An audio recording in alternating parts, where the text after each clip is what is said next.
Hey guys, tonight we begin with the utterly reckless, occasionally poetic, and often puke-covered experience of getting wasted in medieval times. When alcohol wasn't just for fun, it was safer than the water, more reliable than a doctor, and significantly cheaper than a confession. So, before you get comfortable, take a moment to like the video and subscribe, but only if you genuinely enjoy what I do here. And let me know in the comments where you're tuning in from and what time it is for you. It's always fascinating to see who's joining us from around the world. Now dim the lights, maybe turn on a fan for that soft background hum, and let's ease into tonight's journey together. Imagine you're a peasant in 13th century Europe. You've been working the fields since sunrise, you're caked in mud, your back hurts, and you're parched. But instead of reaching for a glass of water, you do something your modern descendants would find deeply alarming. You reach for a tankard of ale. And not because you're trying to get tipsy. No, it's because water could kill you. Medieval people had a healthy, well-earned paranoia of untreated water. Rivers and wells were convenient dumping grounds for sewage, dead animals, and the occasional unlucky traveller.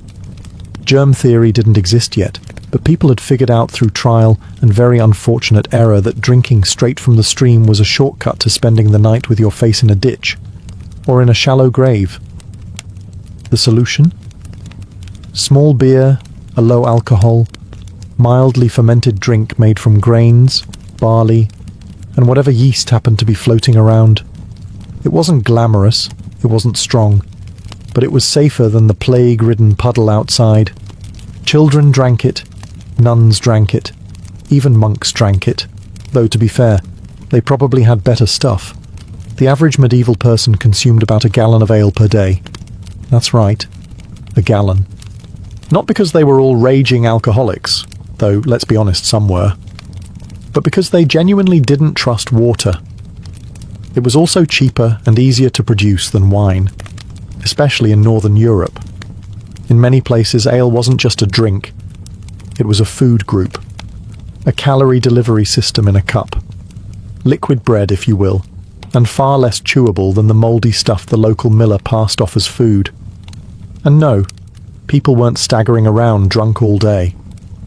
The alcohol content in small beer was usually 1 to 2%, just enough to kill bacteria, not enough to start a tavern brawl before breakfast.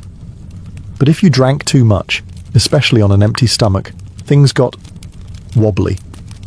While peasants were chugging low-grade ale to avoid dying from swamp water, monks were doing something a little more refined, inventing medieval craft beer. Yes, in between chanting, copying manuscripts, and regretting their celibacy, monks were quietly becoming the OG brewmasters of Europe. Far from being casual drinkers, they ran full-on brewing operations in their monasteries, and they were good at it. Really good. Why monks? Well, monasteries were clean, relatively stable, and full of men with time, literacy, and access to big pots. Brewing became part of the monastic routine, just like praying, fasting, and passive-aggressively judging each other's handwriting. They brewed for guests, for pilgrims, for charity, and of course, for themselves. Let's not pretend Brother Pius wasn't sneaking a pint between Vespers and Matins. They also perfected recipes. Unlike peasants who just tossed grains in a pot and hoped for the best, monks documented everything. They measured ingredients. They timed fermentation. They even introduced hops to the process. Yes, hops, the plant that gives beer its bitterness and lets you pretend your IPA addiction is sophisticated. And while regular folks were drinking small beer, monks brewed stronger stuff. Why? Because they could.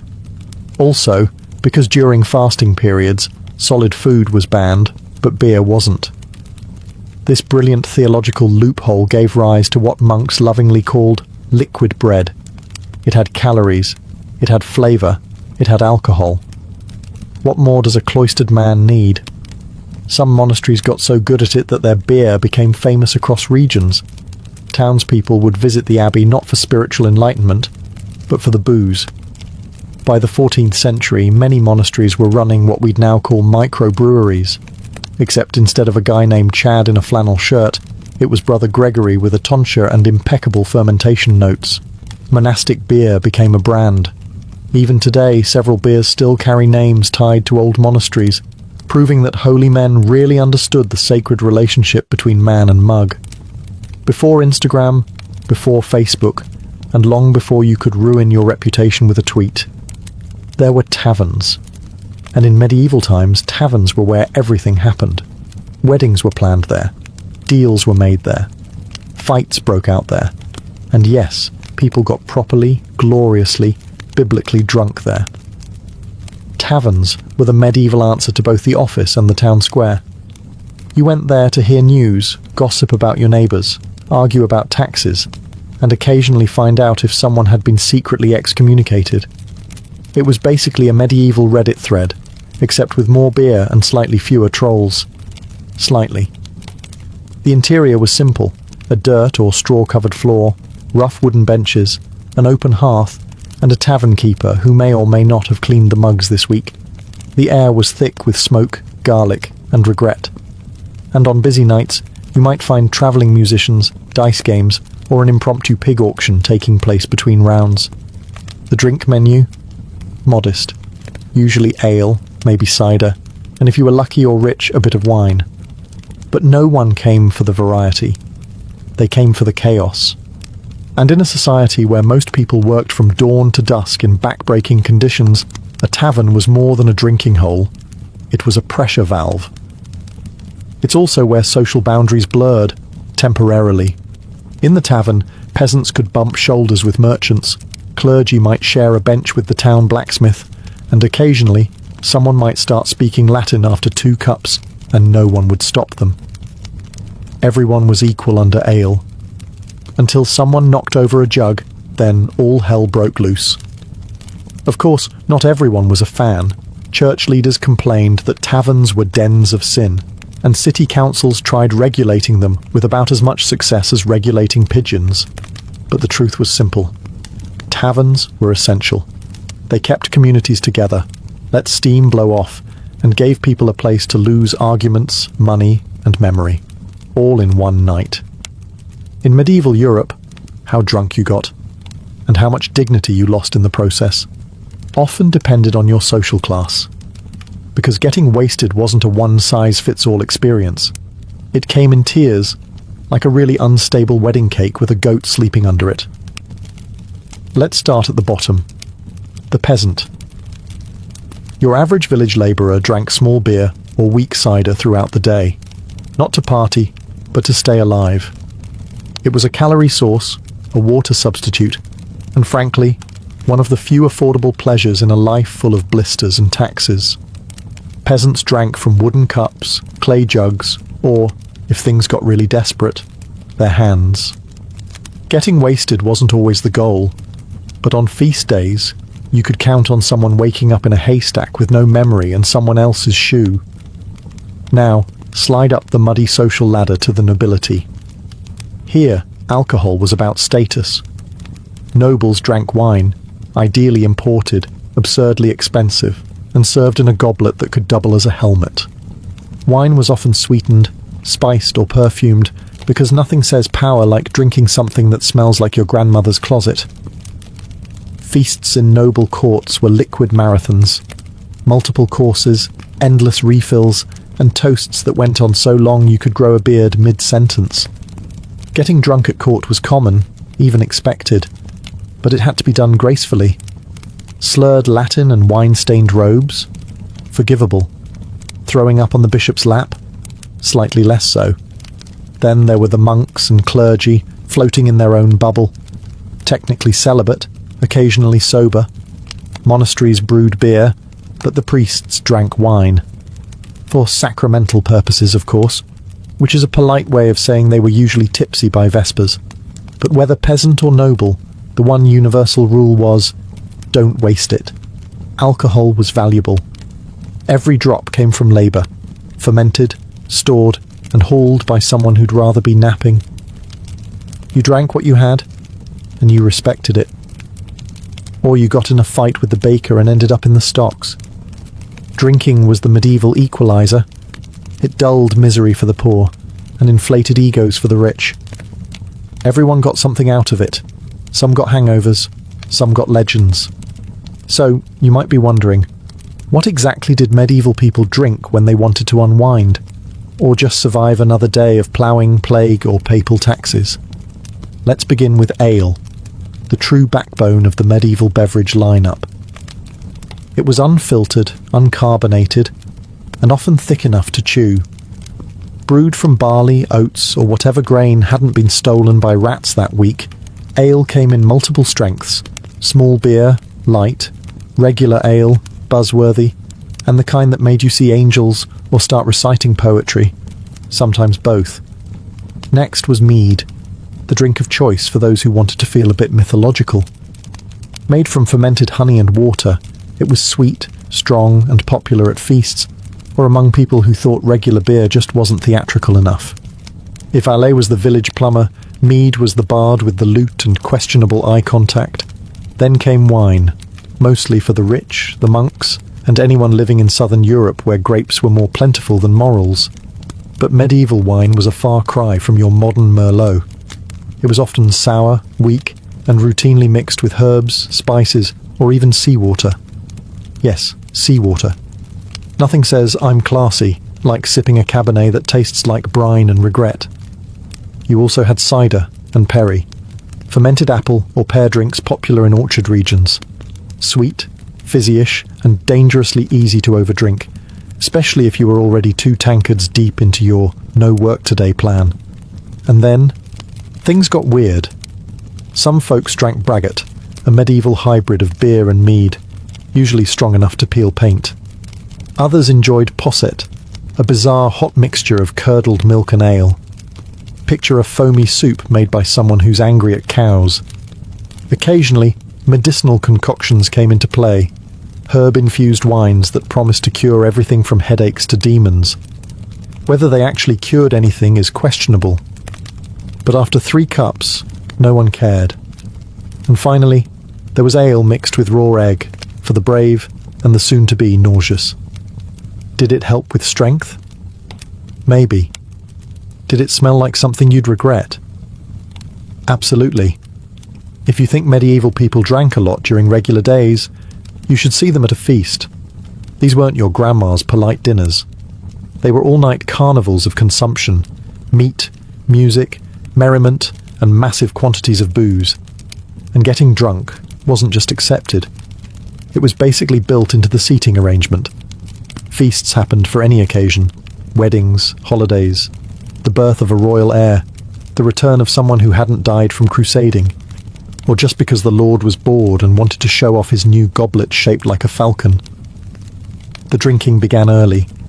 Wine or strong ale was poured by the gallon, and guests were expected to participate, enthusiastically. Refusing a toast could be seen as rude, suspicious, or even unpatriotic. In some courts, it was practically treason. Toasts weren't just cheers. They were elaborate rituals with speeches, blessings, and the occasional passive-aggressive poem. And every toast was followed by more food, more drink, and usually more bad decisions.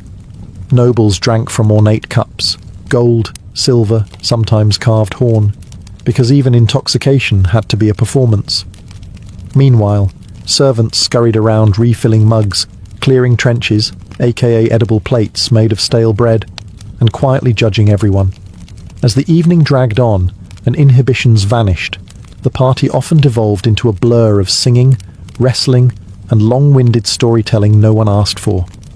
There are medieval records of people dueling mid-feast over who told a better joke or whose beard had more dignity. And then came the entertainers. Minstrels, dancers, jugglers, or that one guy who made inappropriate shadow puppets after too much mead. All fueled by the same overflowing pitchers. If things went well, you left wobbling, full of roast goose and good cheer. If they went poorly, you woke up under the table next to a jester and a broken lute, swearing you'd never drink again. Until next week. Feasts were structured chaos, and alcohol? It was the social glue and the accelerant. If you thought beer pong was the peak of human civilization, allow me to introduce you to the chaotic world of medieval drinking games, where the stakes were high, the rules were vague, and the chance of injury hovered somewhere around Absolutely. Getting wasted wasn't just a side effect of medieval socializing, it was the main event. And games helped move things along. These weren't structured contests with scorecards. No, these were activities that started with laughter and ended with someone passed out in the turnip bin. One of the most common pastimes? Toasting wars. 2 or more people would try to out-toast each other, not in clever words but in sheer volume. It was less about poetry and more about surviving round after round without slurring through the words, "to the king's goat." Another classic was casting the dice, often played for drinks, coins, or questionable favours. The dice were crude, often carved from bone, and the rules changed depending on who was sober enough to explain them. And if the game ended in an accusation of cheating, well, congratulations. You just invented medieval bar fighting, which we'll cover later. There was also, who can drink the most the fastest? Not a creative name, but extremely popular. This was less about winning and more about achieving bragging rights and possibly liver failure. Medieval men prided themselves on how many tankards they could down before falling into a hedge. In noble circles, drinking games were wrapped in rituals and manners, like courtly pledges. A lady might challenge a knight to drink a full goblet in her honour, a task he'd accept dramatically, possibly while composing a short, epic poem and trying not to belch through the rhyming couplets. And of course, there were games with physical consequences. Balance contests, spinning challenges, and impromptu wrestling once someone mistook the minstrel for an ogre. The point was never really to win. The point was to drink more, laugh harder, and test the durability of the local furniture. In medieval Europe, drinking wasn't just socially acceptable, it was theologically endorsed. The church may have wagged its finger at taverns and bar fights, but when it came to wine, that was holy business. Let's start with the basics. Communion wine.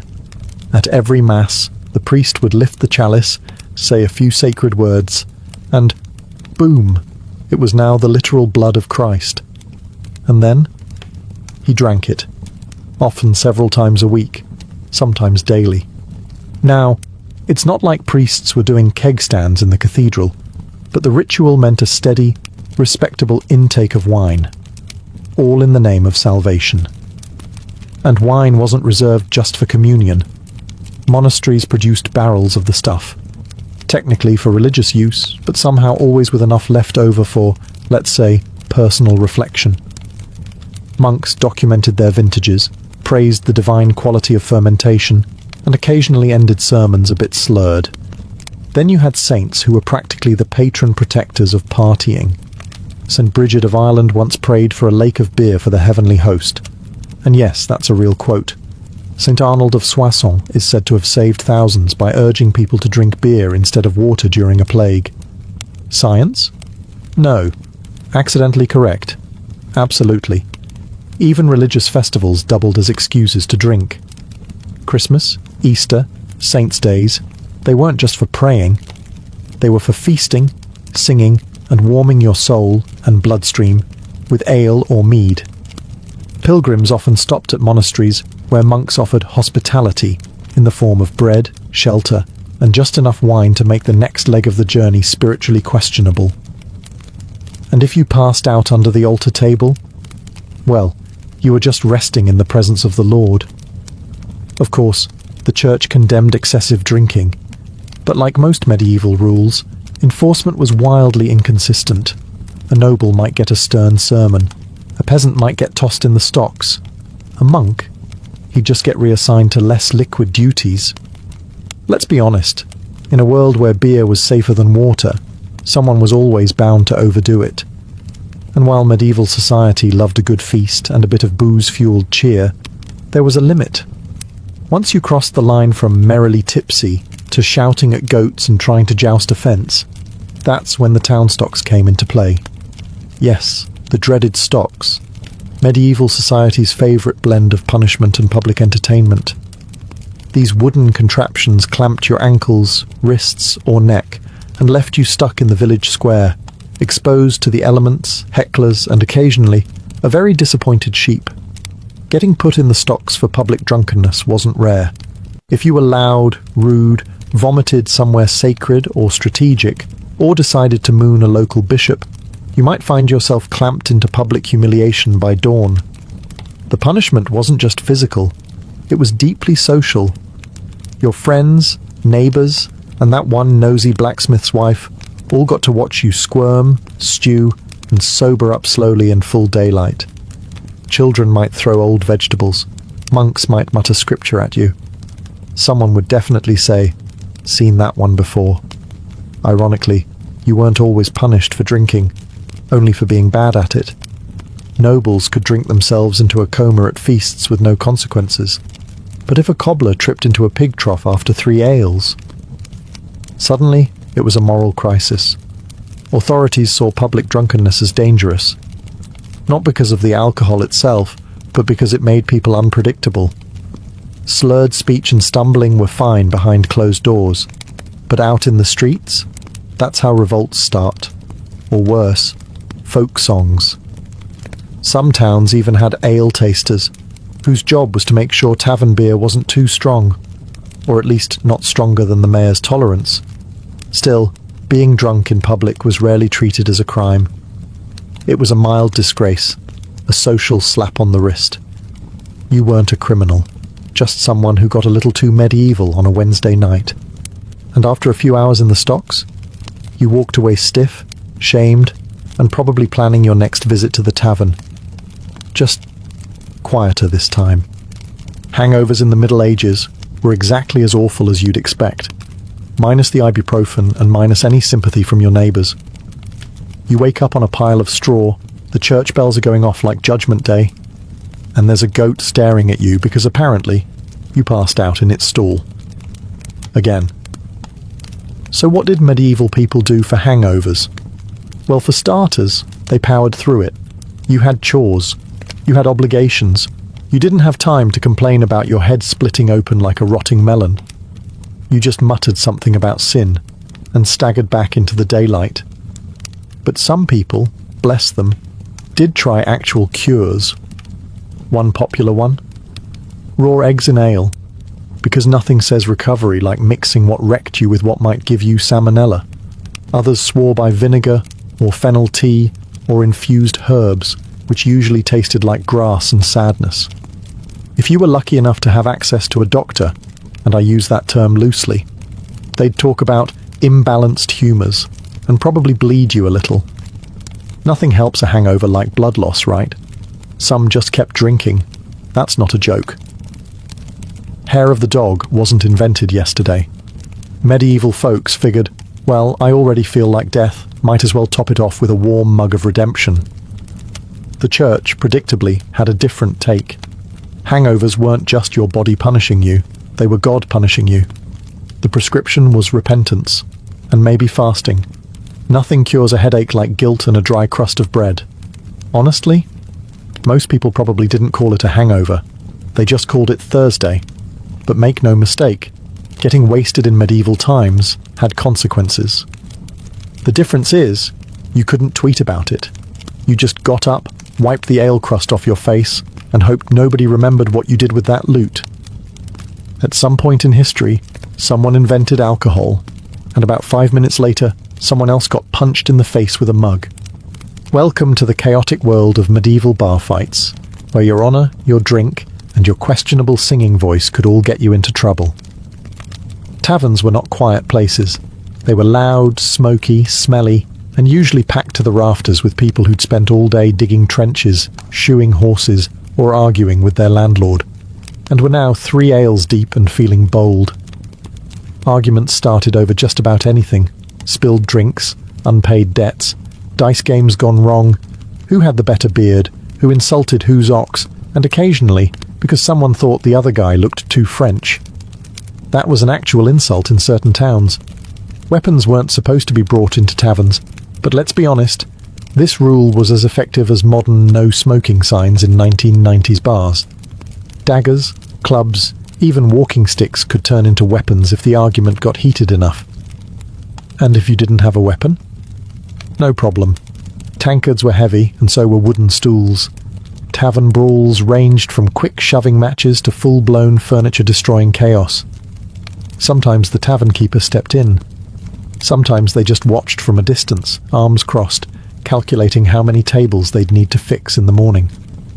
Local authorities usually didn't care unless someone died, or unless someone important got bruised. If it was just two peasants swinging wildly in the corner, while a lute player kept strumming in denial, it was basically a Friday night. But if a noble or a visiting merchant got involved, suddenly the law showed up and stocks were prepared. Or worse, you were fined a month's wages and banned from the tavern, which was basically medieval exile. Despite the risks, fighting was part of tavern culture. You went in for a drink and a laugh. Sometimes you got both. Sometimes you got a black eye and a story you weren't allowed to tell around your grandmother. Medieval drinking wasn't just a man's game. In fact, if you walked into a tavern or bought ale from the corner stall, there was a good chance a woman had brewed it, sold it, and maybe poured it on your head if you got mouthy. Enter the alewife, one of the most common and underappreciated figures in medieval booze culture. Alewives weren't just women who brewed beer. They were the primary brewers for centuries. Brewing was considered domestic work, like baking or churning butter, except it could get you tipsy and occasionally cursed out by hungover blacksmiths. These women brewed small batches of ale at home, then sold it out of jugs, windows, or tiny stalls called tippling houses. Some operated out of their kitchens, others ran full-on public alehouses. And yes, they could get in trouble, especially if their ale was too strong, too weak, or mysteriously made people hallucinate and fight chickens. Alewives were expected to follow local brewing laws, which changed depending on the town, the year, or the mood of the inspector. Prices were fixed by law, which meant if an alewife overcharged or watered down her product, she could be fined, publicly shamed, or forced to wear a paper hat declaring "bad brewer." Yes, really. Then there were tavern maids who worked inside the alehouses, pouring drinks, scrubbing tables, and trying not to get groped by guys named Oswald with 3 teeth and too much mead in his system. These women had to be tough, fast, and fluent in insults. Some were just trying to earn a wage. Others flirted their way to better tips. A few married rich drunks and retired early. The medieval dream. But women weren't just behind the bar. They drank too. Especially at festivals, weddings, or after dealing with 8 children and a cow that refused to cooperate. Drunkenness wasn't praised in women, but it wasn't unheard of either. And if the ale was good and the night was long, a few verses of bawdy song were absolutely fair game. In the Middle Ages, if you were sick, injured, or just looked mildly uncomfortable, someone was going to hand you alcohol. Maybe it was a priest. Maybe it was your barber surgeon. Maybe it was your grandmother. But rest assured, the medieval solution to almost anything was, have a drink. And to be fair, it sometimes helped. Not because alcohol cured anything, but because when you're dizzy, feverish, or bleeding from a jousting mishap, a few cups of wine can take the edge off. Welcome to medieval medicine, where alcohol was painkiller, antiseptic, sedative, and occasionally breakfast. Doctors, and again that term's doing a lot of heavy lifting, routinely prescribed wine and ale. If you had a cold, warm wine, a headache, wine with mint, digestive issues, mead mixed with herbs, served in what was essentially a hollowed-out medieval mug and a prayer. Even monks brewed herbal liqueurs for healing purposes. These were strong, sweet, syrupy concoctions flavoured with wormwood, sage, or whatever looked vaguely medicinal in the garden. Today we'd call that digestive. Back then they called it medicine, and just hoped you didn't die. One particularly bold remedy involved soaking herbs in brandy, then drinking it to cleanse the humours. Whether it cleansed anything other than your self-respect is debatable, but you did stop complaining, either from numbness or unconsciousness. In battlefield medicine, alcohol had a real purpose.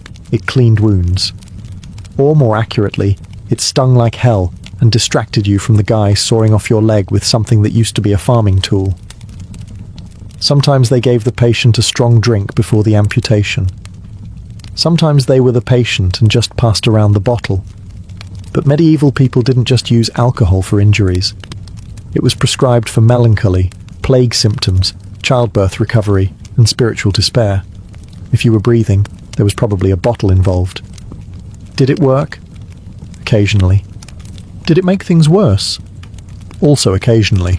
But hey, in an age where bloodletting was considered science and leeches were practically co-workers, alcohol was at least pleasantly wrong.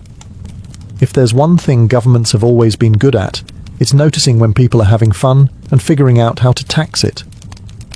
And in medieval Europe, alcohol was no exception. Drinking wasn't just a pastime, it was an economic engine. Brewing, selling, and serving alcohol created jobs, generated revenue, and gave local authorities yet another excuse to write unnecessarily dramatic laws. Some towns even had ale conners, official taste testers who checked whether the beer was good, legal, and appropriately frothy.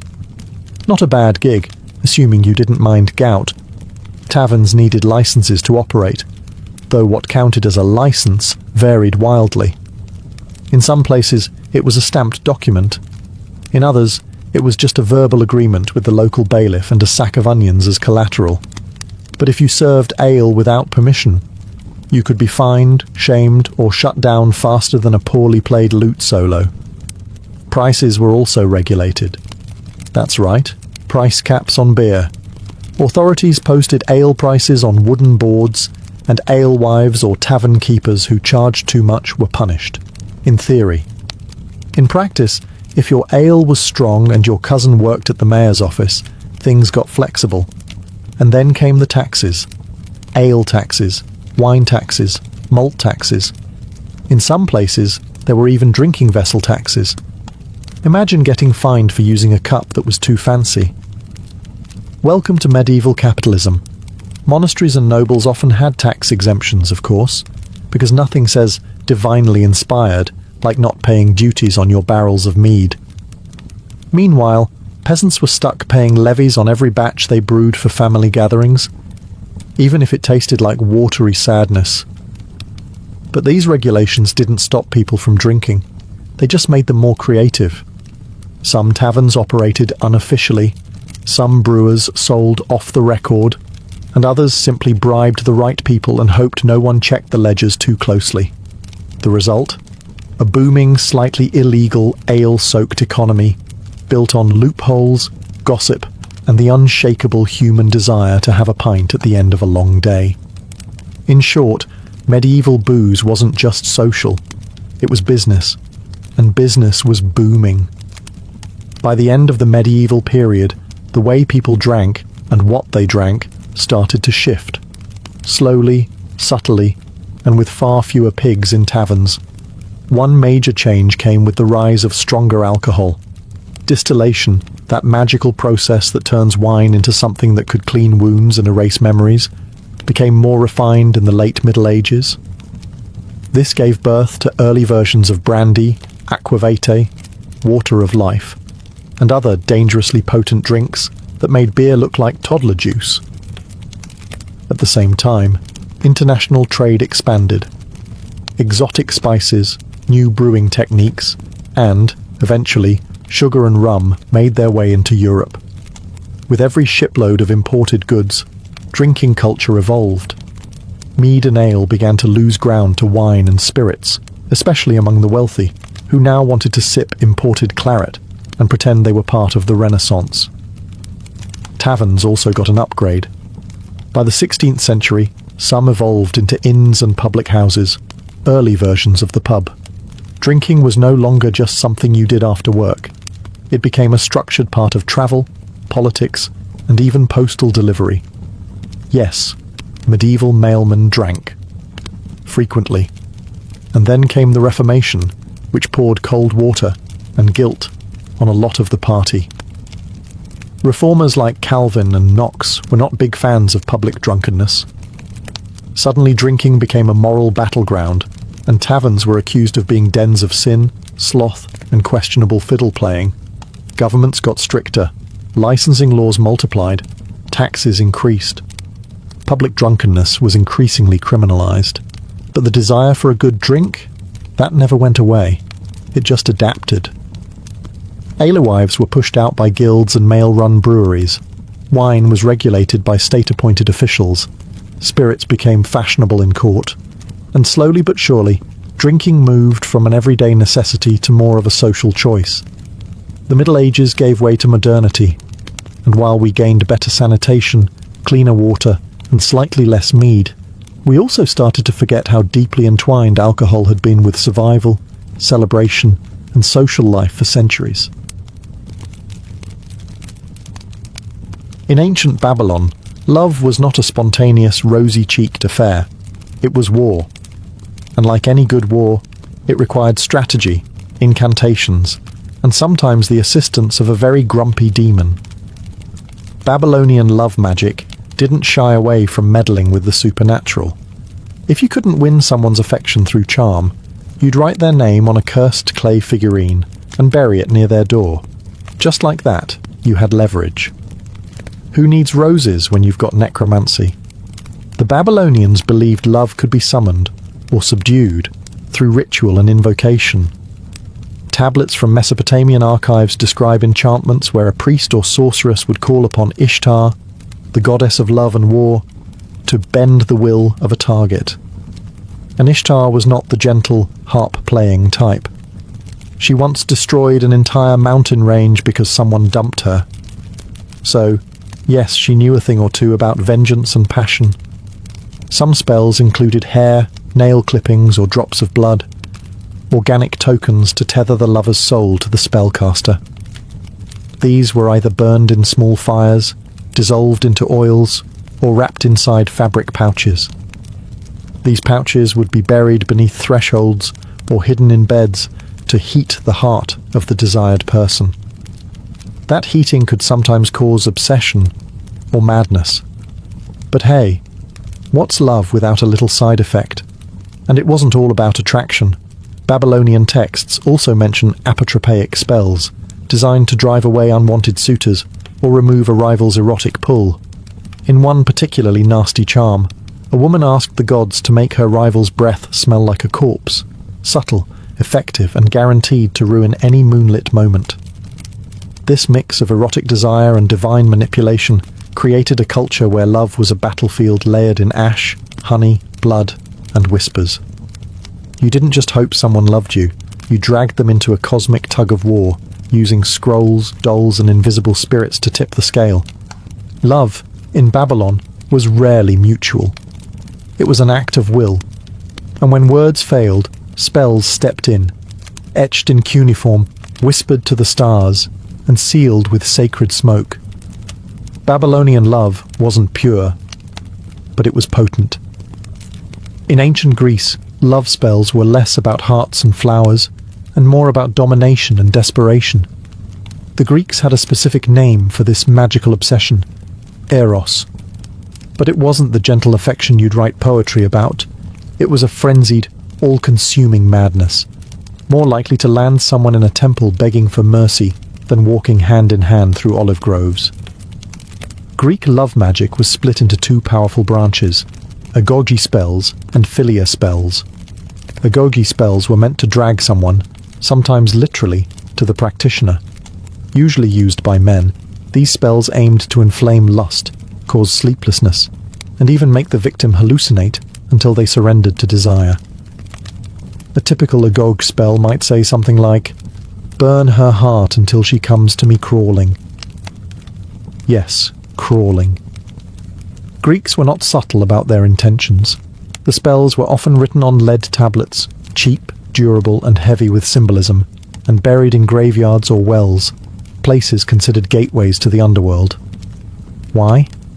Because these spells often invoked underworld spirits or restless ghosts to do the dirty work. You wanted someone to fall in love? You'd call on a dead guy who had nothing better to do?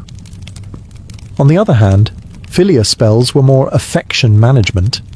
These were often used by women trying to maintain peace in marriages or control their husband's wandering eyes.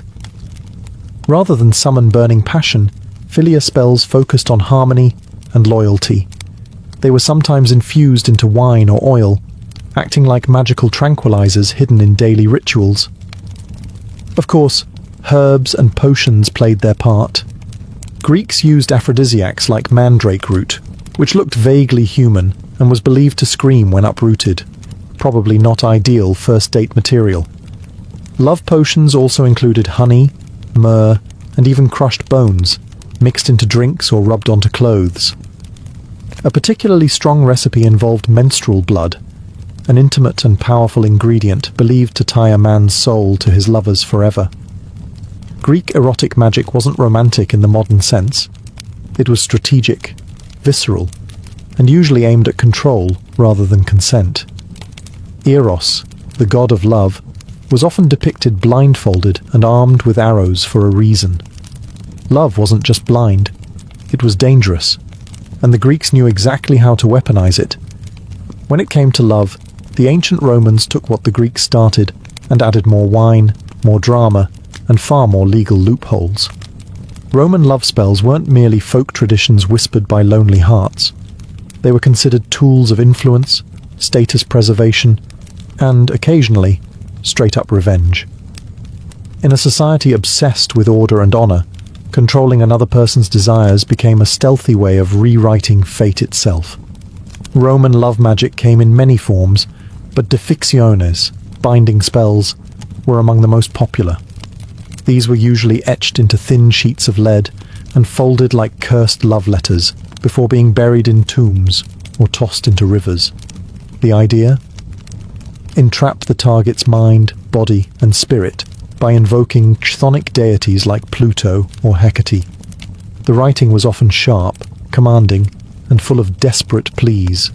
Some read like court summons, others resembled melodramatic fan fiction. A particularly eerie example from Rome asks that a woman named Victrix burn with love for me, Marcus, like a torch, day and night, until she can no longer bear to be without me. Sounds romantic. Until you realize Marcus buried that spell next to a child's grave to add extra power. Roman ethics. Optional. Perfumes and oils were another avenue for magical manipulation. Women would anoint themselves, or their intended lovers, with concoctions laced with herbs like vervain, mint, or even belladonna, which could sedate or stimulate depending on the dosage. A sweet-smelling woman might not just be trying to impress, she could have been dosing her toga-wearing crush with a micro-love spell in liquid form. One particularly scandalous Roman tactic was the so-called Venus wine, a potent love potion allegedly containing animal parts, exotic herbs, and bodily fluids. Slaves and courtesans were rumoured to slip it into their masters' goblets to tilt the power balance. If the potion didn't work, at least the hangover might spark some vulnerability. Roman law, interestingly, did acknowledge love magic, but not as a crime of passion. Instead, it was lumped into sorcery and considered a public threat if it disrupted property rights or inheritance. Love was all fun and games until someone cursed a senator into celibacy. For the Romans, love was political, magical, and occasionally toxic, just the way they liked it. In ancient Egypt, love was sacred, mystical, and dangerous in the hands of the wrong priest. Egyptian love spells combined religious devotion, poetic metaphor, and, when needed, ruthless manipulation. These weren't the ramblings of a heartbroken teen. They were carefully composed rites, often recorded on papyrus and backed by the authority of deities like Hathor, Isis, and Bez. If your heart was broken in Egypt, you didn't cry, you conjured. Egyptians believed love could be stirred like a potion or unlocked like a tomb, and their magic reflected this. A common technique was the dream spell, in which the spellcaster summoned a god or demon to appear in the dream of the desired person. The spell would whisper, "You long for her, like the desert longs for rain." Elegant? Yes. Manipulative? Absolutely. One recovered papyrus from the Ptolemaic period describes a spell where the target's heart is likened to a captive bird, fluttering endlessly unless reunited with the one who cast the charm. These texts were often written in red ink, considered magically potent, and sometimes included miniature drawings of bound figures or symbolic birds with clipped wings, a visual cue just in case the gods needed reminding. But it wasn't all about metaphor. Physical objects had power too. Wax figurines were used to represent both the spellcaster and the target. These dolls were anointed with perfumes, pierced with needles, or placed in jars with inscribed love formulas. And depending on the goal, passion or punishment, the results varied wildly. Want affection. Rub the doll with lotus oil. Want revenge for rejection. Add scorpion venom. Potions were popular, often involving ingredients like honey, wine, mandrake root, and, unsurprisingly, blood. Some spells even required menstrual blood mixed with beer, which was believed to bind the man's soul to the woman through shared essence. Offer that at a modern cocktail bar and see how it goes. What truly set Egyptian love magic apart was its divine undertone. These weren't mere tricks, they were invocations. Love and lust were seen as natural extensions of divine will. But divine will could be influenced with the right hymn, the right words, and a properly charged amulet. Ingredients that walked the line between medicine, magic, and outright poison. You weren't just wooing someone with roses. You were slipping them a cocktail of hallucinogens, animal parts, and sometimes your own bodily fluids. If modern dating is complicated, at least it doesn't usually involve powdered mummy. In ancient love magic, ingredients weren't chosen for their smell or taste. They were selected for symbolic and spiritual force. The more potent or taboo the object, the more power it was believed to have. Hair, fingernails, spit, and menstrual blood were commonly used because they contained personal essence. To bind someone, you needed part of them, or part of yourself. But some recipes went well beyond the personal. In Babylon, spells sometimes called for scraps of lion skin, crocodile fat, or the feathers of nocturnal birds, creatures thought to live between worlds. In Egypt, scorpion venom might be smeared onto amulets or mixed with myrrh to stir both desire and dread. In Rome, spells occasionally included the ashes of burned bones, or disturbingly, the remains of condemned criminals. If love couldn't be earned, it would be stolen from the world of the dead. One particularly twisted Greek recipe instructed the user to obtain the bones of a bat, grind them with honey and wine, and leave the mixture beneath a moonlit statue of Aphrodite. Drink it, and your target would become mad with desire. Of course, they might also become mad, full stop. Many potions blurred the line between aphrodisiac and poison. Belladonna, mandrake, and henbane were all popular ingredients. Taken in the right amount, they induced lightheadedness and emotional openness. Taken in the wrong amount, well, let's just say love became eternal, in a tombstone kind of way. And while men often wielded love spells to incite lust, women frequently used more subtle means: clothing enchantments, food magic, or charm bags sewn with silken herbs. These might be hidden in pillows or hung beneath beds. One Babylonian spell even instructs a woman to anoint her breasts with a sacred oil before embracing her lover, making the moment both erotic and enchanted. Not all ancient love spells were meant to ignite passion. Some were curses in disguise, wrapped in seductive words but loaded with venom. These weren't about mutual desire. They were about domination, humiliation, or vengeance. And their true goal wasn't love, it was control. In ancient Greece and Rome, many so-called love spells were actually diffictiones, binding curses meant to overwhelm the will of the victim. They might be phrased sweetly. May she think of no other man but me? But their methods were sinister. The idea was to shatter a person's emotional independence, rendering them sleepless, obsessed, and emotionally enslaved. If that sounds like psychological warfare, it was. These spells often targeted the mind and body.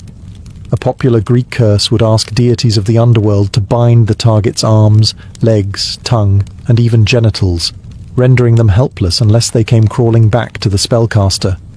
Lead tablets inscribed with these curses were folded tightly, symbolizing the sealed fate of the victim, and deposited in graves, wells, or crossroads, all liminal places where divine and human realms met. One infamous Roman example begged Pluto to turn her thoughts into madness until she seeks me out in the streets. It included specific bodily instructions. Bind her knees so she cannot dance with another. Bind her lips so she cannot kiss another.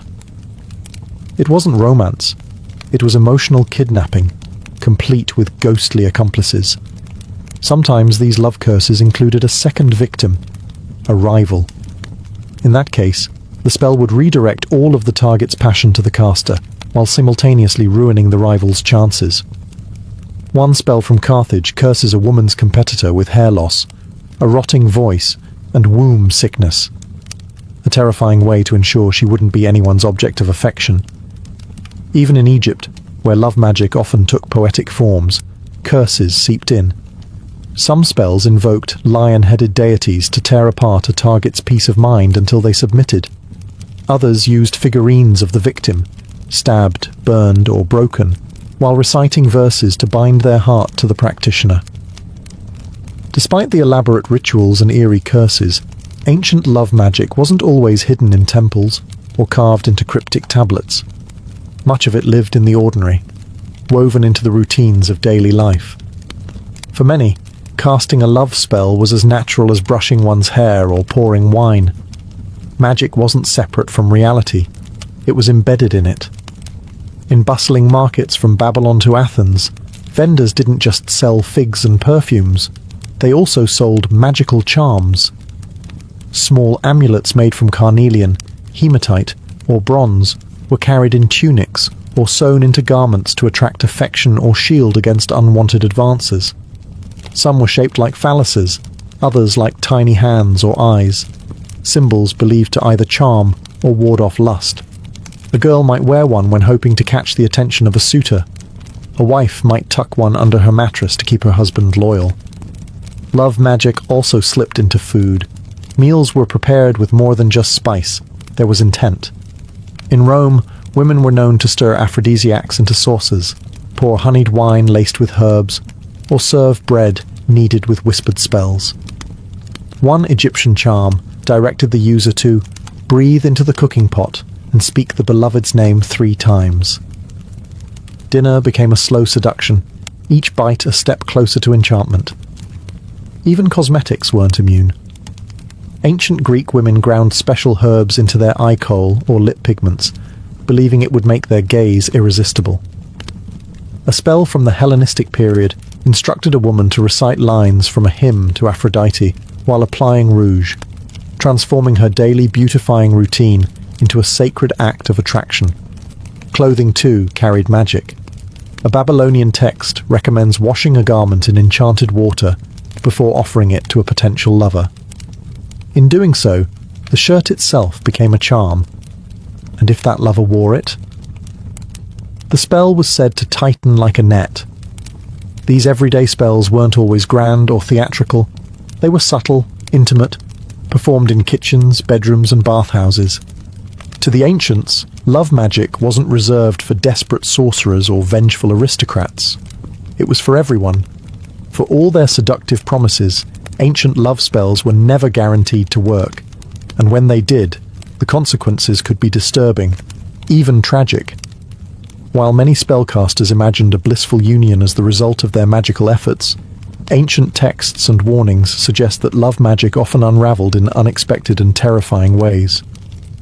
The same spell meant to bind a lover could just as easily summon illness, madness, or divine punishment.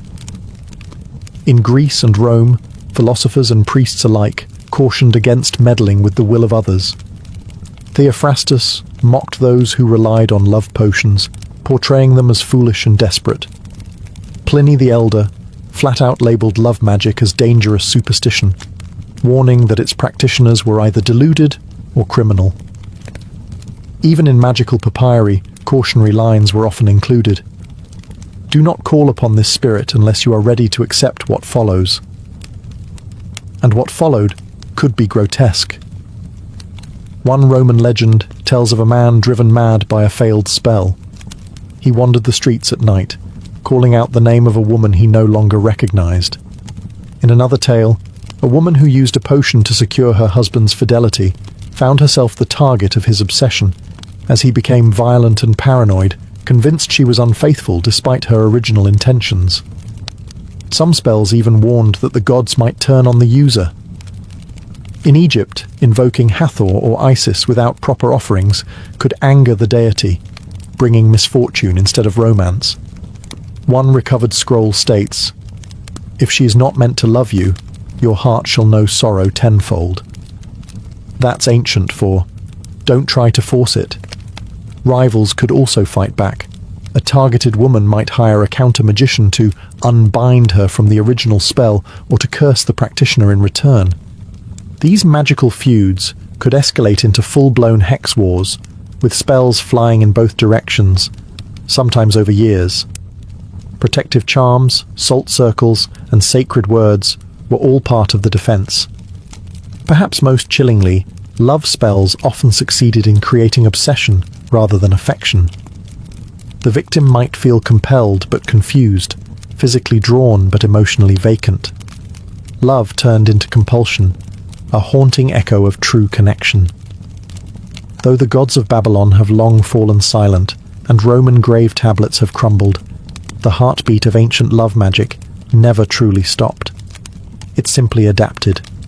The spells, potions, and rituals of the ancient world evolved, repackaged into folk traditions, whispered superstitions, and even self-help rituals we still see today. Take the concept of the love potion. While modern science scoffs at the idea of aphrodisiac elixirs, the shelves of health stores still overflow with tonics promising enhanced attraction, deeper intimacy, or natural magnetism. Ancient herbs like mandrake, damiana, and ginseng still find their way into teas and oils meant to rekindle passion. We may not invoke Venus or Ishtar anymore, but the desire to bottle love remains strong. In parts of southern Italy, folk traditions continue to echo Roman and Greek magical beliefs. Red ribbons tied under mattresses, herbal sachets hidden in clothing, and whispered charms passed down through grandmothers mirror the rituals once practiced in classical temples and street corners alike. In parts of the Middle East and North Africa, fragments of Egyptian and Mesopotamian love magic survive in talismans worn discreetly or spells spoken during cooking. Even in pop culture, ancient love magic lives on. Films, books, and songs often portray the enchanted lover, whether it's a vampire compelled by a blood bond or a potion slipping into a wine glass at just the right moment. The trope of the love spell gone wrong remains a favorite storyline, reflecting ancient warnings that passion conjured by force may unravel into chaos. More curiously, modern psychology has uncovered parallels between old spells and techniques used to increase attraction, mirroring body language, using scent to trigger emotional memory, or timing confessions to maximize emotional impact. Were those ancient spellcasters simply using proto-psychological hacks, cloaked in divine language and ritual drama? Today, love spells are still sold online, though now dressed in pastel branding and witchy aesthetics. Etsy shops offer customized candle spells, while TikTok hosts manifestation tutorials that wouldn't seem out of place on a Greek papyrus scroll. In the end, ancient love magic wasn't just about getting someone to love you. It was about regaining control in the face of longing. That impulse, timeless, desperate, beautifully human, remains with us. We still chase that same alchemy, to be seen, desired, chosen. And if a little magic helps along the way, so be it. In ancient Greece, sport was not a pastime. It was a sacred duty, a divine performance of flesh and will before the gods. Nowhere was this more evident than at the Olympic Games, first held in 776 BCE in Olympia, a sanctuary site dedicated to Zeus. For over 1,000 years, Greeks from city-states across the Hellenic world gathered every 4 years, not for politics or war, but to chase immortality through muscle and grit. The games weren't casual contests. Athletes trained for months, sometimes years, under the watchful eyes of coaches, priests, and even philosophers. Before competing, they swore an oath to Zeus, promising they had prepared honestly and would not cheat. This wasn't just formality. Breaking the oath could result in public flogging or disgraceful disqualification. Honor was everything. And if you're imagining chariot races and discus throws with dignified robes flapping in the wind, stop. Greek athletes competed completely nude. It was a celebration of the male form, yes, but also a sign of transparency. Nothing hidden, no armor, no trickery. Just raw athleticism and the judgment of the gods above. The original events were simple. Foot races, long jump, discus, javelin, wrestling and boxing. Then came the pancration, a brutal combination of wrestling and boxing with barely any rules. Fingers were broken, eyes were gouged. The crowd cheered. Death wasn't common, but it wasn't forbidden either. Winning brought more than bragging rights. Victors were crowned with a simple olive wreath, but they returned home as heroes. Some cities awarded winners with free meals for life, prime seats at the theatre, or even exemption from taxes. Poets would immortalize their names. Sculptors might carve their likeness into marble. For a fleeting moment, they were godlike. But there was no room for women, not in the audience, and certainly not as competitors. The Olympic Games were for men only, though women did have their own separate festival, the Haraya, also held at Olympia, featuring foot races for unmarried girls. Still, it paled in comparison to the testosterone-fueled spectacle that defined the male arena. The Greek Olympics were more than games. They were a sacred fire, burning with ambition, discipline, and divine expectation. To run, to wrestle, to win. It wasn't just athleticism. It was ritual. It was legacy. It was war without weapons. If the Greeks turned sports into sacred ritual, the Romans turned them into a blood-soaked spectacle. In the Roman Empire, athletics meant violence, and no event embodied this more than the gladiatorial games. These weren't polite matches in tunics. They were brutal performances of life and death, designed to thrill the masses, honor the dead, and remind everyone who held the power. Gladiators were typically slaves, prisoners of war, or condemned criminals. But despite their low status, they became household names. Some, like Spartacus, rose to legendary fame, admired even as they were paraded into combat for the crowd's delight. Trained in special schools called ludi, these men, and occasionally women, were taught to fight with discipline, precision, and flair. The more theatrical, the better. Bleeding was part of the entertainment. The most famous arena was, of course, the Colosseum in Rome, an engineering marvel that could hold up to 50,000 spectators. Events were free, paid for by emperors and politicians eager to win public favor. Bread and circuses, they called it. Keep the people fed and entertained, and they won't ask too many questions about corruption or conquest. Combat styles varied. Some gladiators fought with swords and shields, secutores, others with nets and tridents, retiarii. Each type had its own strengths, weaknesses, and costume, carefully curated to keep matchups unpredictable and exciting. The games also included mock sea battles, wild animal hunts, and public executions. It was athleticism meets theatre meets horror. But not every fight ended in death. Contrary to popular belief, most matches ended when one fighter conceded. Killing a well-trained gladiator was bad for business. These fighters were investments. Only the editor, the person sponsoring the games, could decide if a loser lived or died. And yes, the infamous thumbs up or down gesture. Probably a myth. Ancient sources are ambiguous, so let's chalk that up to Hollywood flair. Despite their blood-stained purpose, some gladiators achieved celebrity status. They received gifts, fan letters. Yes, ancient graffiti has been found praising their beautiful thighs, and sometimes even freedom. Retired gladiators could become trainers, bodyguards, or minor celebrities. Long before football, baseball, or basketball, the peoples of Mesoamerica played a game that was part sport, part religious drama, and part cosmic allegory. Known today as the Mesoamerican ball game, or by its Nahuatl name, Olamalistli, this was no weekend leisure activity. It was a sacred rite, a political tool, and occasionally a death sentence. Played by the Olmecs, Maya, and Aztecs, The game involved a heavy rubber ball, sometimes weighing as much as 4 kilograms, that players had to keep in motion using only their hips, elbows, knees, or thighs.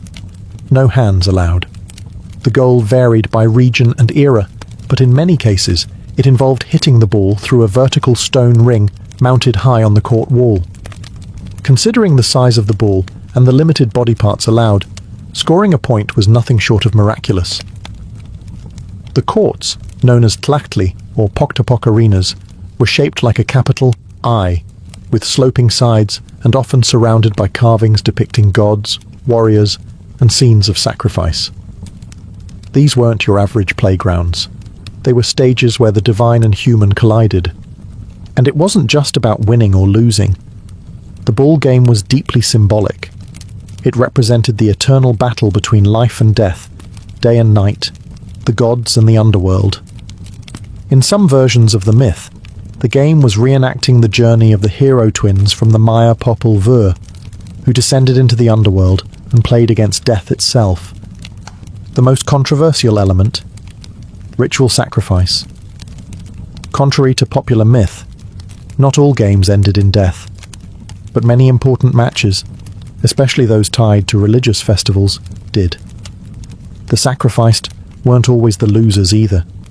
In some elite contexts, the captain of the winning team was offered as a noble tribute to the gods, ascending, in theory, to divine favor through death.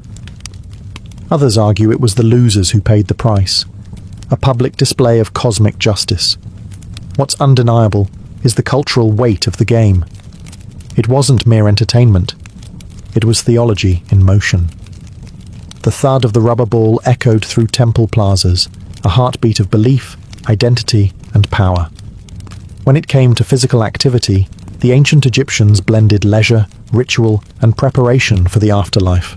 Sports weren't simply a diversion. They were reflections of cosmic balance, royal power, and divine order.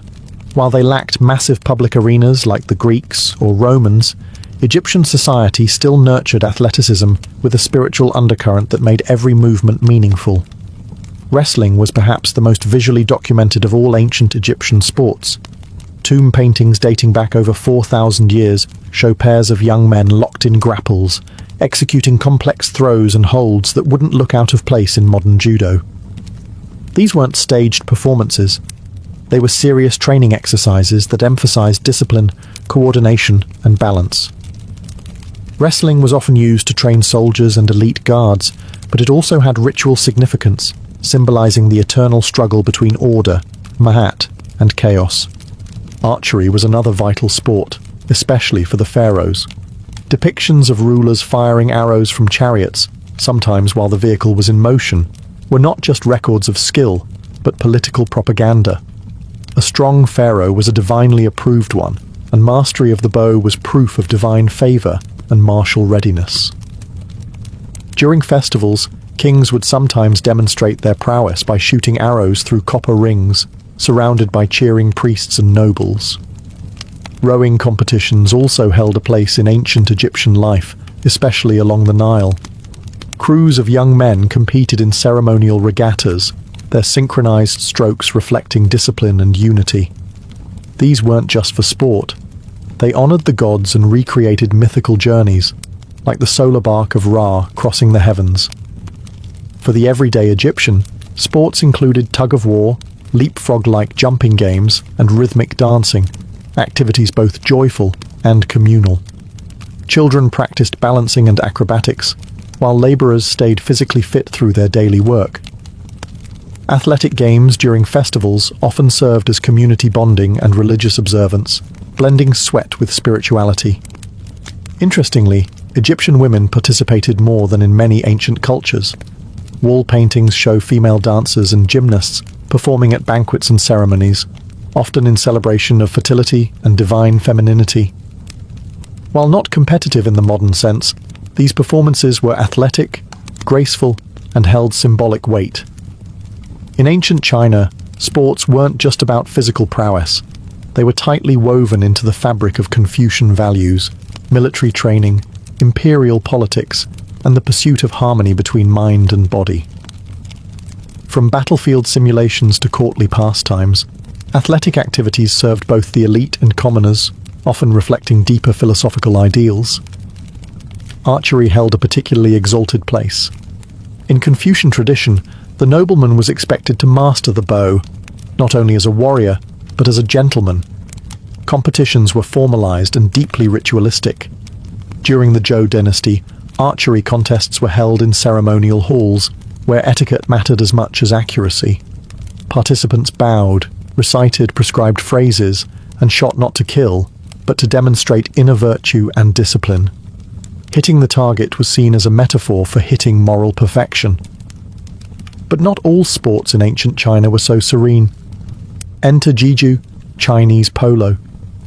Introduced during the Han Dynasty and reaching peak popularity under the Tang, polo became the sport of emperors, generals, and aristocrats. Played on horseback with long mallets, it was thrilling, fast-paced, and surprisingly dangerous. Emperor Shizong of Tang even died in a polo accident. Still, the sport was embraced by both men and women of the court.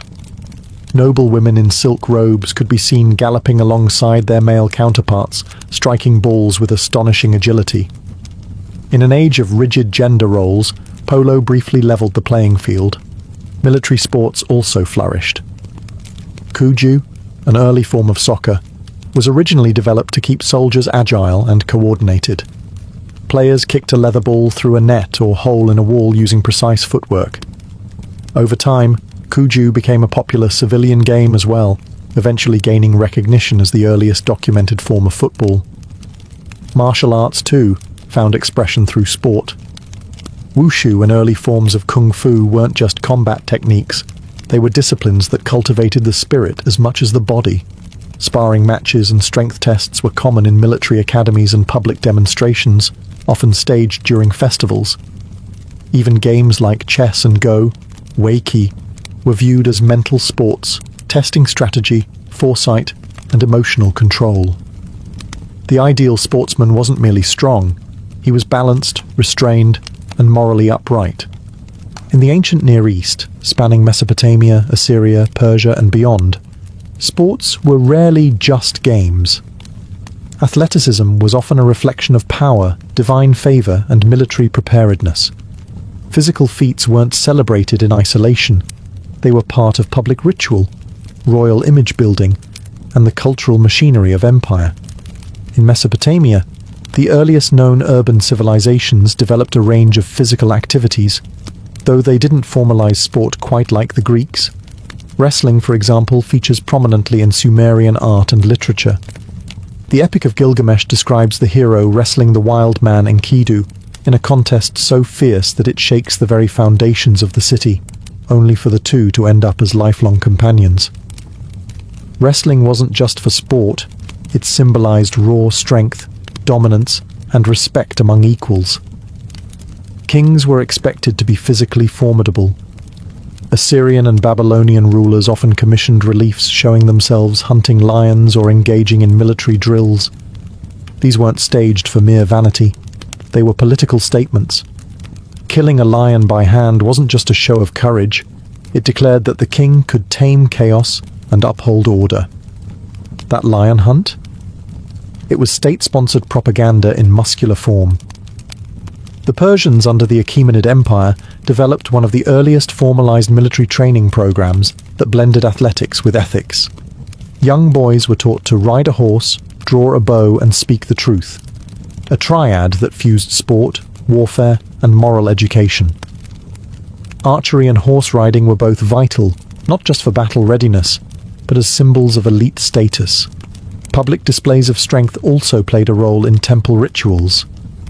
Festivals often included competitions like foot races, stone lifting, or even ceremonial fights, depending on the region and deity being honored. These events were watched by priests, officials, and sometimes even kings, reinforcing the idea that the body, like the city or the cosmos, needed to be strong and disciplined. One unique contribution from the Near East was the use of board games like the royal game of which, while not physically demanding, were seen as mental duels, sometimes even tools for divination. Just like with archery or wrestling, success reflected divine favor. In the ancient civilizations of South Asia, particularly the Indus Valley and early Vedic societies, physical culture was deeply interwoven with social hierarchy, spiritual training, and the pursuit of balance between body and mind. Though archaeological evidence from the Indus Valley is sparse in terms of organized sport, clues from urban planning, figurines, and later Vedic texts reveal a society that valued physical agility, strength, and discipline. The cities of Harappa and Mohenjo-daro featured large public baths and open courtyards that may have been used for communal gatherings, water rituals, or athletic exercises.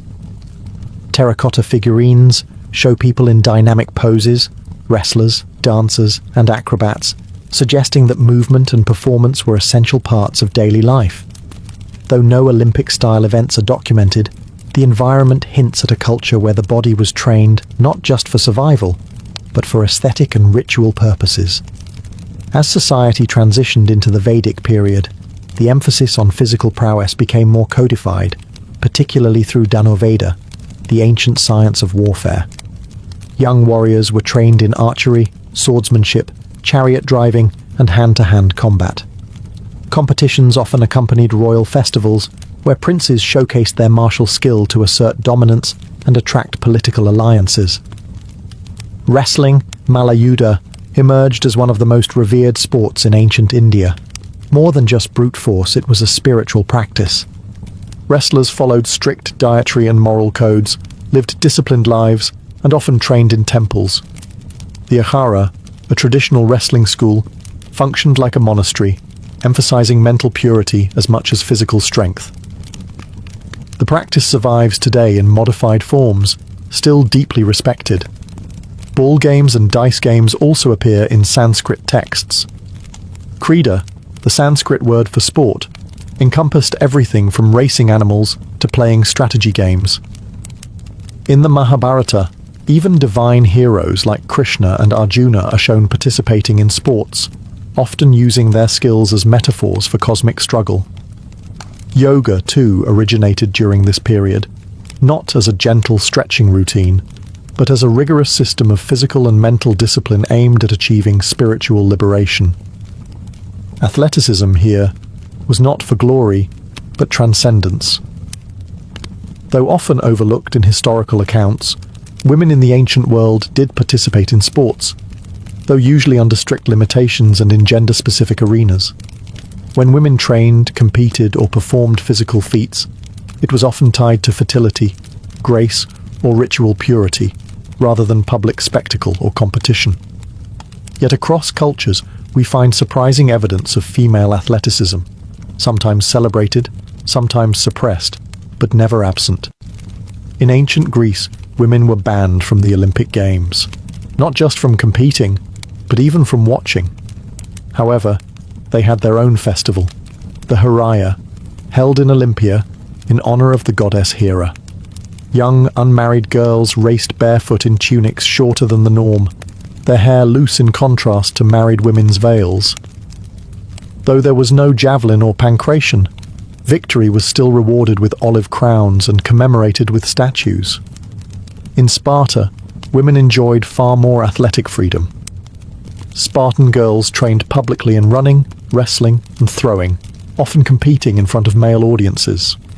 Their athleticism was seen as a civic virtue. Strong mothers produced strong warriors. While the rest of Greece found this shocking, Sparta viewed female strength as foundational to their militarized society.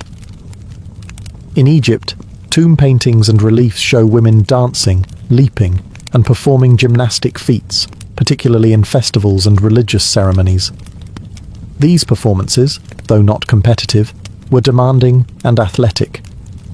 Some scenes even show paired female acrobats in mid-air poses, suggesting a long tradition of trained movement and physical artistry.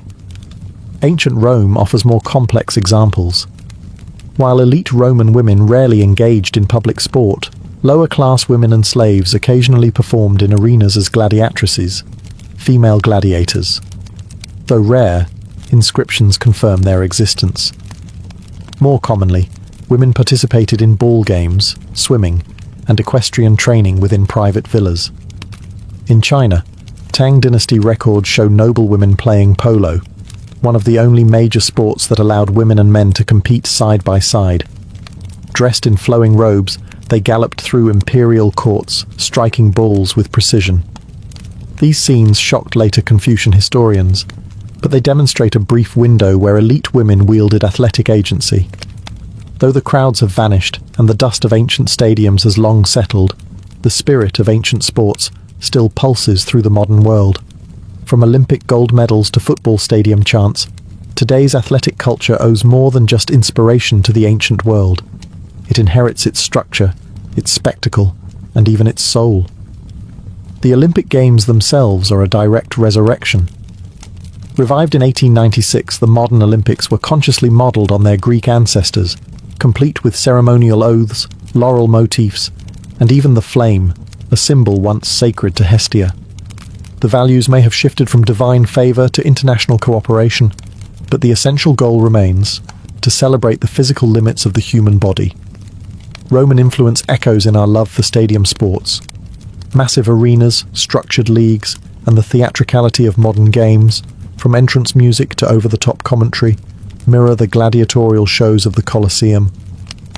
Even the idea of cheering sections, uniforms and sports as national identity can be traced back to the imperial pageantry of Rome.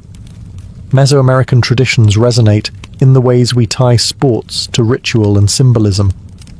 Though no modern game ends in human sacrifice, thankfully, we still speak of athletes as warriors, matches as battles, and trophies as sacred objects. Victory remains mythologized.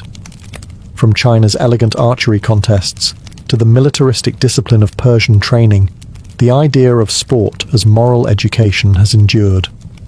Modern martial arts continue to teach not just movement, but respect, restraint, and self-mastery, values rooted in ancient codes.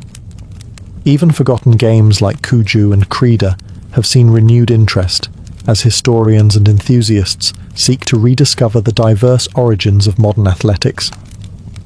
Ancient board games, too, are reappearing in popular culture, not as dusty relics, but as reminders that competition isn't always physical. Perhaps most striking is how the ancient world framed sports as more than recreation.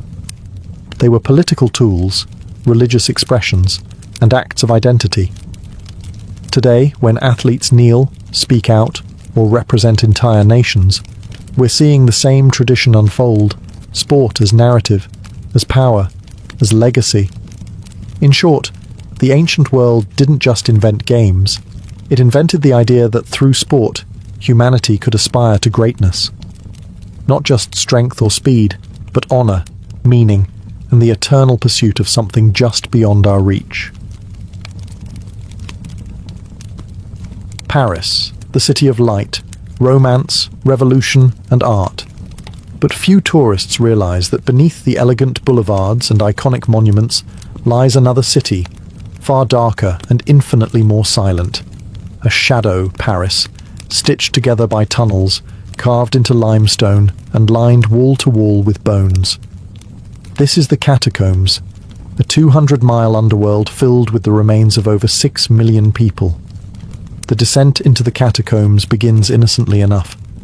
A spiral staircase leads you down, away from the noise of the living world.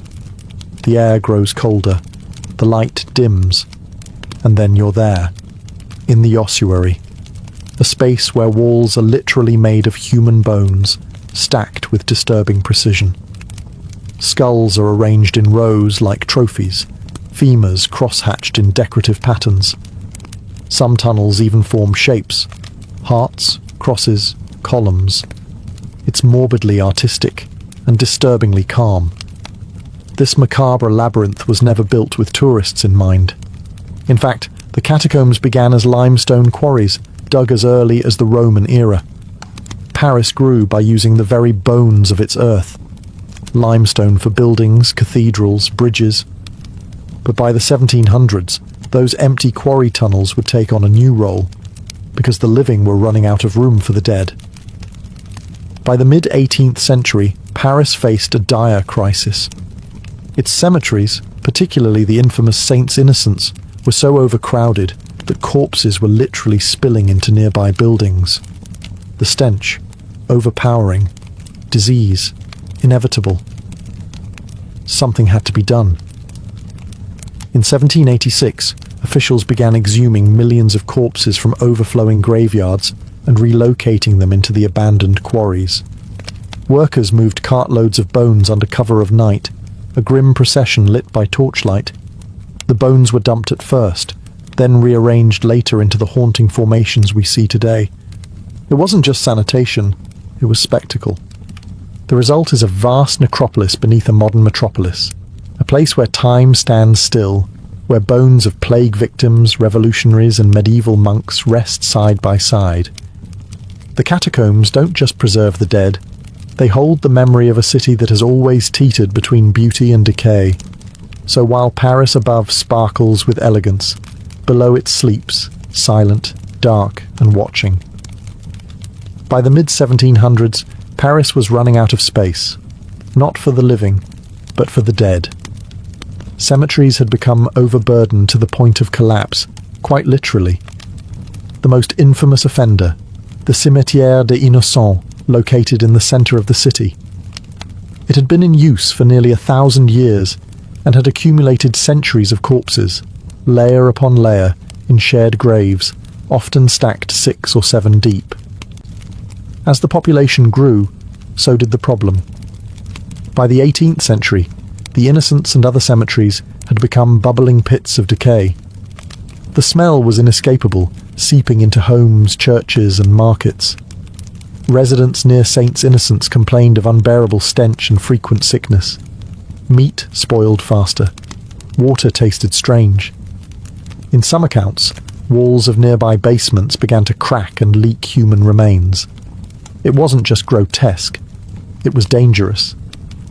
In 1763, King Louis XV issued a royal decree banning burials within the city, but the church resisted. Cemeteries were sacred ground. Bodies were to rest in consecrated soil. But by the 1780s, the situation had reached a tipping point. After a cellar wall collapsed due to the weight of decomposing bodies on the other side, public health officials demanded a solution. The dead could no longer stay above ground. Enter the abandoned limestone quarries. These underground chambers, remnants of Paris's building boom, were mostly unused, dark, cold, and far from the eyes of the city. Perfect for a mass relocation of human remains. In 1786, authorities began transferring bones from Saints Innocents to the subterranean network. The work was conducted at night, out of public view. Workers wore long robes, and the carts of bones were draped in black cloth.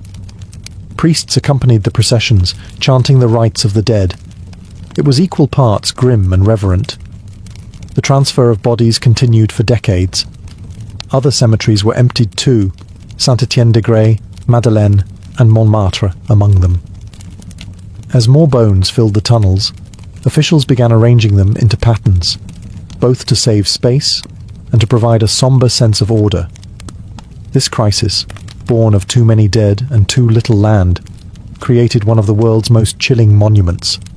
The catacombs weren't just a solution, they were a reminder that even in death, the city must be managed.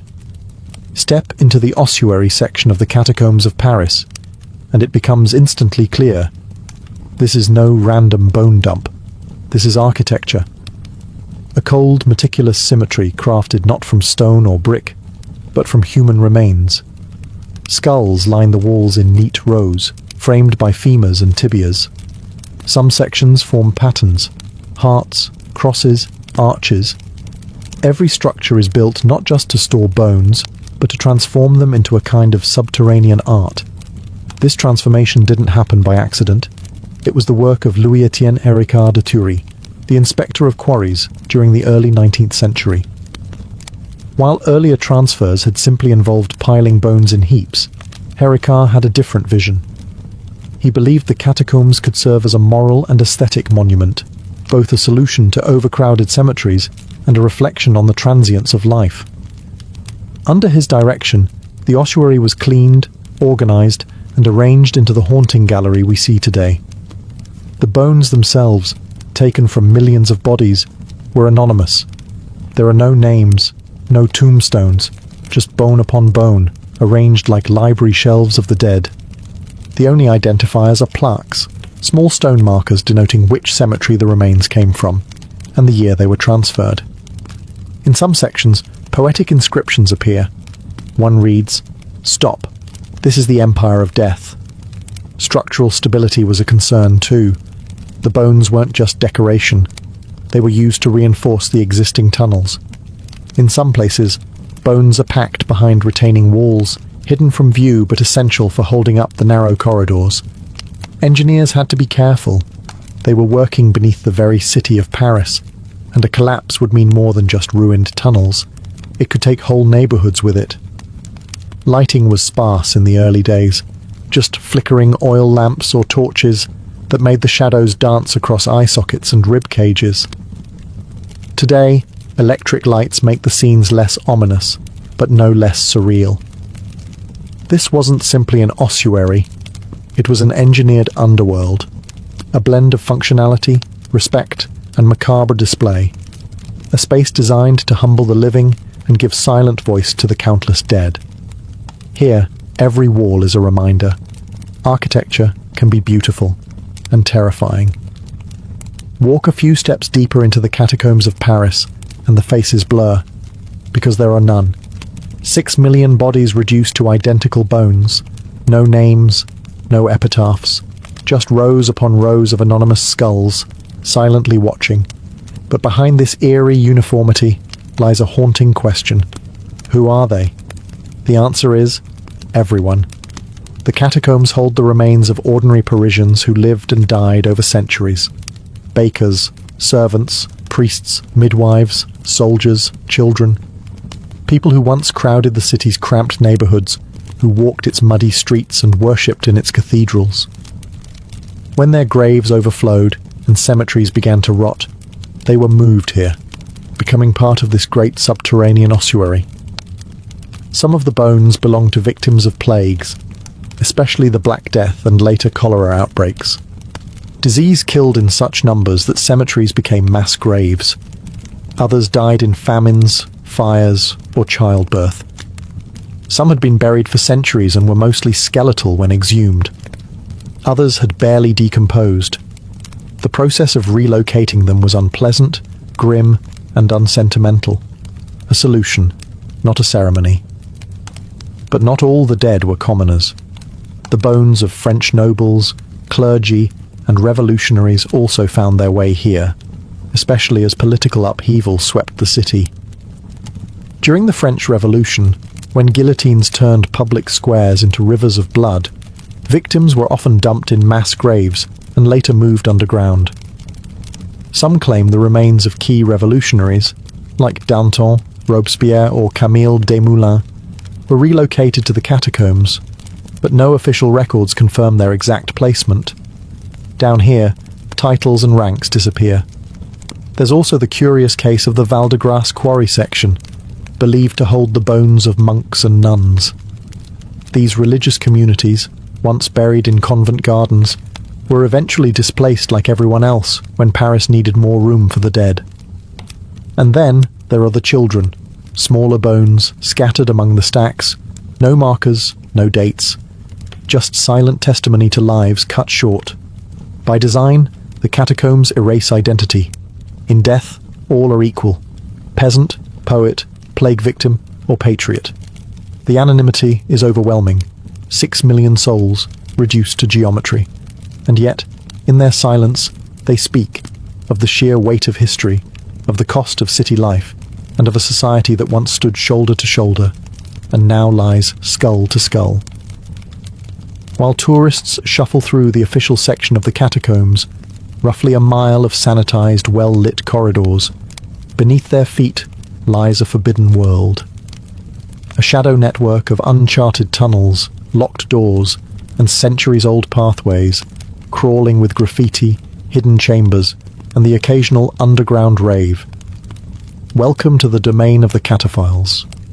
Cataphiles are urban explorers who defy city law to access the forbidden zones of the Paris catacombs. They use hidden entrances, manholes in parks, storm drains, or basement trapdoors. Once inside, they navigate by memory, hand-drawn maps, or intuition. There are no signs, no safety rails, and no cell service, only the sound of your own footsteps echoing through the dark. This isn't just thrill-seeking. For many cataphiles, the catacombs are a second city, a sacred space of history, rebellion, and creativity.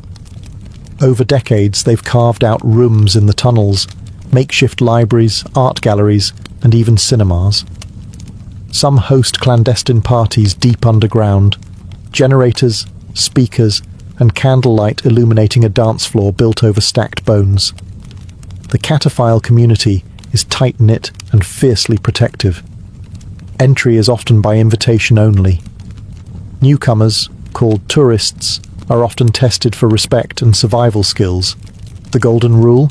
Never disturb the bones, never tag sacred sites, and never get caught, because this is all illegal. In 1955, French authorities declared all unofficial exploration of the catacombs prohibited. The risks were, and are, real. The tunnels are unstable in places, prone to collapse. Some are flooded. Others are filled with tight crawl spaces and dead ends that can disorient even seasoned explorers. Over the years, there have been injuries, arrests, and even deaths.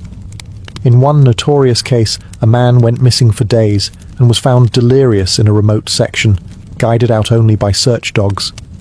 Despite the dangers, the city's catacomb police, the cataflicks, struggle to stop the trespassing. The system is simply too vast.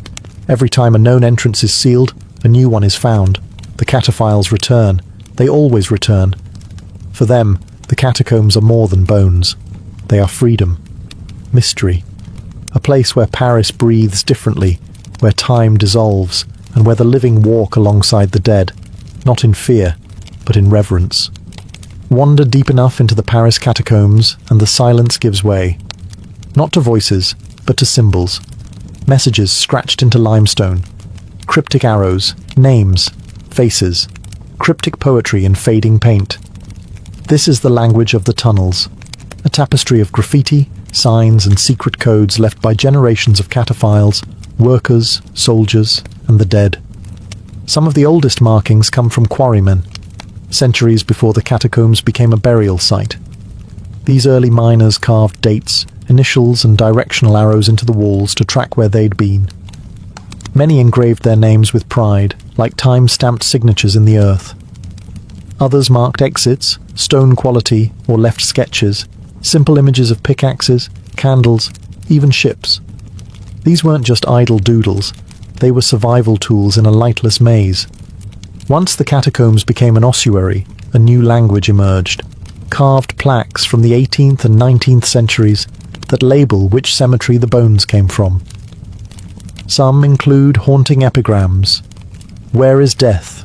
Always behind you. Others quote scripture or Latin maxims about the vanity of life and the certainty of death. But deeper in the forbidden zones, modern hands have added their own voice. Cataphile graffiti flourished in the 20th century. Some pieces are artistic masterpieces, elaborate murals painted by flashlight, entire walls transformed into glowing skeletons, mythical beasts, or surreal portraits. Other markings are practical. Arrows pointing toward known exits, nicknames etched into stone, or coded directions like GV Chalak 30 Mins to Montrouge. The tunnels have their own unofficial map, an oral cartography passed among cataphiles. Locations bear cryptic names. The beach, a sand-filled cavern. The cellar, the cathedral, the sandbox. Some walls are nicknamed for the images on them. The mushroom forest, the elephant room. Without this insider knowledge, getting lost isn't just possible, it's almost guaranteed. There are also marks of occupation, candle holders carved into walls, benches made of scavenged stone, rusted hinges where makeshift doors once stood. Some explorers bring stencils or ink stamps, marking their visits like underground passports. Others leave behind poems, bottle caps, or small figurines, quiet offerings to a world of eternal night. In the catacombs, language becomes legacy. Every scrawl, every arrow, every whisper in paint is part of an evolving chronicle, telling us someone was here, someone passed through, and someone wanted to be remembered.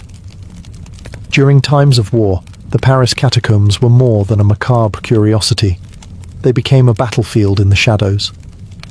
Beneath the streets, while bombs fell and regimes shifted above, the catacombs served as shelter, hideout, and strategic weapon. For centuries, they've been a part of Paris's wartime story, quiet, secretive, and essential.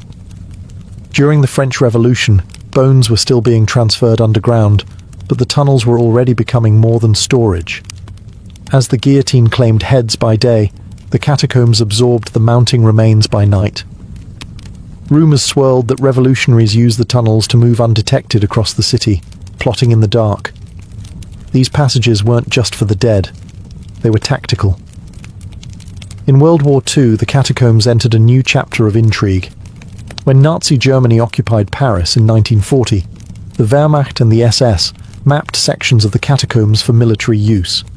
In one infamous case, a bunker was constructed beneath the Lycée Montaigne, right within the tunnel system. Hidden from the Allies, it served as a command post, complete with reinforced walls, supply storage, and communication lines. But the resistance was watching. The French resistance, ever resourceful, also used the catacombs. Underneath enemy-controlled Paris, they navigated these tunnels with expert knowledge, staging ambushes, smuggling weapons, and conducting meetings in the echoing dark. It was a game of subterranean cat and mouse. One level below the Nazis, French fighters moved like ghosts. The cataphiles of the time, those already familiar with the unofficial sections, became invaluable. Their knowledge of hidden entrances and obscure routes turned the catacombs into a guerrilla labyrinth. Some sections still show evidence of their presence. Resistance graffiti, remains of ration cans, and even defensive structures built into the stone. Bomb shelters were carved during air raids. Ordinary citizens sometimes fled to the tunnels during Allied bombings or Nazi crackdowns. Down there, in the stillness, families waited. Bones on one side, war above, hope somewhere in between. After the war, many of these wartime sections were sealed off or forgotten, but traces remain. A rusted door, a pile of gas mask filters, a scorched wall. The catacombs held secrets long before the 20th century, but in wartime, they became something more. A crucible of survival, resistance, and the quiet defiance of a city that refused to die. Where there are bones and darkness, legends follow. The Paris catacombs are no exception. Over the centuries, these tunnels have become the breeding ground for myths, ghost stories, and urban legends that blur the line between reality and nightmare. Once a burial solution, the catacombs now host a folklore of their own, one that continues to grow with every new echo in the dark. One of the most famous tales is that of the Phantom of the Catacombs. Some say it's a long-dead quarryman who got lost and now wanders the tunnels, his footsteps heard but never seen. Others claim he's a plague victim, cursed to roam the ossuary forever, seeking his lost family among the 6 million skulls. Whether ghost or metaphor, visitors and explorers alike have reported disembodied whispers, cold gusts of air, and sudden nausea in certain sections of the tunnels, especially near older, untouched ossuaries. Then there's the legend of the camcorder tape. In the early 1990s, a group of cataphiles allegedly found a video camera deep in a restricted section. The footage, later broadcast on French television, showed a man wandering alone through the tunnels, increasingly panicked, running, spinning, lost. Eventually he drops the camera. No one knows who he was or what happened to him. The clip ends in silence, and he was never identified. The story became modern myth, the lost explorer who never found the surface again. Other stories are more surreal. There are whispered accounts of rooms filled with human bones arranged into chairs and thrones, or of underground cults using the catacombs for rituals. One sealed chamber, discovered in the early 2000s, had a working phone line, a fully stocked bar, and an underground cinema. On the wall, a chilling message: "Do not try to find us." Despite skepticism, the power of the catacombs mythos is undeniable. It feeds on the natural fear of the dark, the unknown, and the sheer weight of death. The space is real, but the stories, they live in the gaps, between candlelight and shadow, between echoes and silence. Whether you believe the tales or not, one thing is certain. Deep beneath Paris, fear breathes easily, and the catacombs never sleep. Today, the catacombs of Paris are one of the city's strangest and most visited attractions. Each year, hundreds of thousands descend into this empire of death, not for funerals or rituals, but for curiosity, for selfies with skulls, for the thrill of standing among 6 million of the once living. It's a place where mortality is laid bare, yet marketed with a ticket stub and a brochure. The official ossuary, opened to the public in 1809, was originally intended to be a place of reflection, a memento mori for a city too focused on the surface. Early visitors were guided through by lantern light, sometimes accompanied by priests or scholars. Today, the lighting is brighter, the walls more secure, but the feeling remains. A quiet awe, a dread mixed with wonder. Tourism has only grown since the 19th century. Poets, philosophers, and artists have long been drawn to the catacombs. Victor Hugo wandered its depths for inspiration. Salvador Dalí called it beautiful. And for many, it's become a pilgrimage, not just to confront death, but to marvel at how meticulously death has been organized, stacked, and displayed. Yet the catacombs remain controversial. Critics argue that turning mass graves into tourist attractions is disrespectful, reducing human lives to decor. Others point out that few visitors realize what they're seeing. These aren't props. They're people. Real individuals, once with names, faces, families, now anonymous relics of a buried past. Still, the catacombs serve a powerful purpose. They remind us of scale, the sheer number of lives lived before us.